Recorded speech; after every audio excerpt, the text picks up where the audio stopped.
జగన్మోహన్ రెడ్డి గారు మీరు అన్నట్టు సెలెక్టివ్ మతిమరుపు అనుకుంటా అధ్యక్ష. ఎందుకంటే 13 జూన్ 2019 నాడు ఇక్కడనే కూర్చుంటే ఆయన ఒక మాట మాట్లాడారు చంద్రబాబు నాయుడు గారిని ఉద్దేశించి. ఆ రోజు ఆ వీడియో కూడా బాగా వైరల్ అయింది అధ్యక్ష. గౌరవ సభ్యులు అన్నారు వీడియో కూడా ఒకసారి ప్లే చేయాలని. దాంట్లో చాలా స్పష్టంగా చంద్రబాబు నాయుడు గారికి 23 మంది శాసనసభ్యులు ఉన్నారు.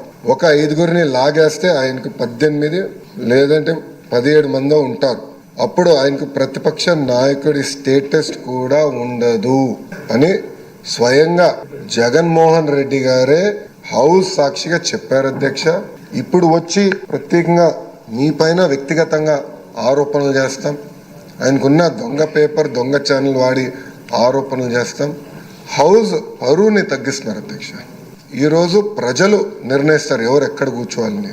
ప్రజల తీర్పుని గౌరవించి ప్రజల తరపున పోరాడాల్సిన బాధ్యత పార్టీల పైన ఉంటాయి అధ్యక్ష. గౌరవ ఉప ముఖ్యమంత్రి గారి కన్నా జగన్మోహన్ రెడ్డి గారికి ఎక్కువ భద్రత సిబ్బంది ఉన్నారు అధ్యక్ష. It is a matter of fact today. ఎక్కడ కానీ మేము లీడర్ ఆఫ్ అపోజిషన్ కానీ ఎన్ని పరిగణనలు తీసుకోకుండా threat based on that Z+ security ఆయనకి ఇస్తున్నాం. గౌరవ ఉప ముఖ్యమంత్రి గారికి Z కేటగిరీ ఉంది అధ్యక్ష.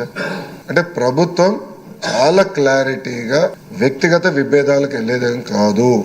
As per requirement we will provide. But చట్టం చాలా క్లియర్గా చెప్తే మీకు హోదా రాదు అని చట్టం చెప్తే హోదా కావాలి చట్టాన్ని మీరు ఉల్లంఘించండి అని చెప్తాం. చాలా చాలా బాధాకరం. ఆయనకు అలవాటు చట్టాలను ఉల్లంఘిస్తాం, అది తీసుకొచ్చి ఈ హౌస్ పైన రుద్దుతాం.